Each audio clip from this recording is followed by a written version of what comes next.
one counselor for every 392 students. That's the average in Texas public schools. So the state legislature has passed a law allowing chaplains to make up the shortfall. Well, opponents of the law say it could lead to pressuring students to adopt a particular faith. And as Charlene Aaron reports, the bill is likely to face legal challenges.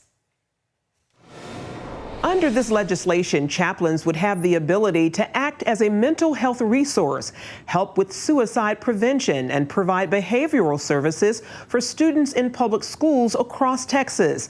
This move comes as the number of kids in America struggling with mental health issues is exploding at a time when more school counselors are needed. They have a shortage of counselors. They're saying we can actually provide some chaplains. Author and pastor Ed Stetzer, who is familiar with the Texas legislation, applauds the state's move. We're dealing with a generational struggle coming out of COVID, the isolation, the political division, the questions about who we are and where we're going as a people. That's putting a lot of stress and strain on the next generation. Part of that stress is because 2021 statistics show Texas schools on average had a ratio of only one counselor for every 392 students. Opponents argue chaplains in schools will be there to proselytize and promote a state-preferred religion, a claim Stetzer says is not true. I think the issue here is that what's the purpose of the chaplaincy? Is the purpose of the chaplaincy proselytization? And I think that's what kind of been picked up and people have spoken of often with breathless tones in news stories. We want to make sure that this is not something that is used inappropriately. We want to make sure we serve all people. And also, too, this chaplaincy open to people of all different kinds of faiths. While the chaplains don't require board certification like counselors or teachers, they must be endorsed by an organization recognized by the Defense Department, Federal Bureau of Prisons, or Texas Department of Criminal Justice. Reporter Jack Jenkins says lawmakers against the measure see the lack of certification as problematic. There were efforts along to try to amend the bill to say that, these chaplains would be trained and licensed in the same way that we find in the military, for instance, where they kind of train them to bar them from proselytization.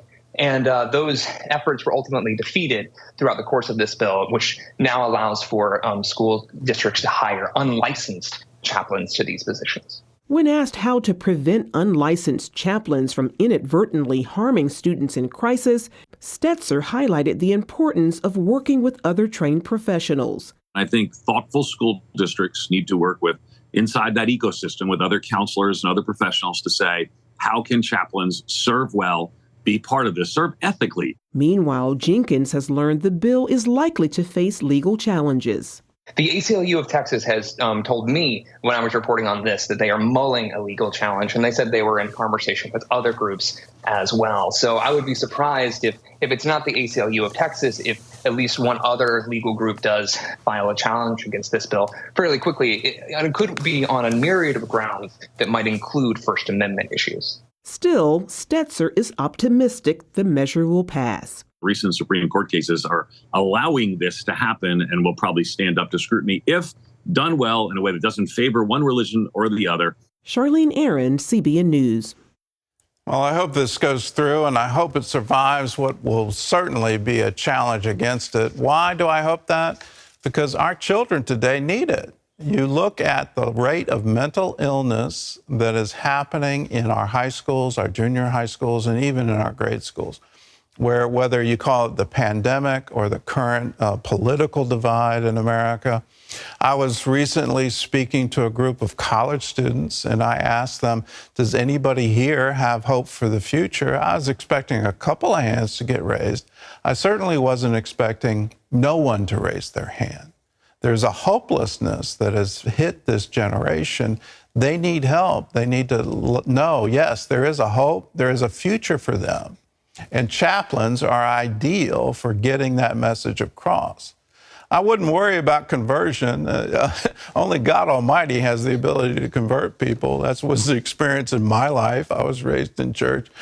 And it wasn't until much later that I finally said, yes, this is real. And you have to have that revelation in order to have the conversion experience. Without it, you're just walking blind. Chaplains don't provide that. God provides that.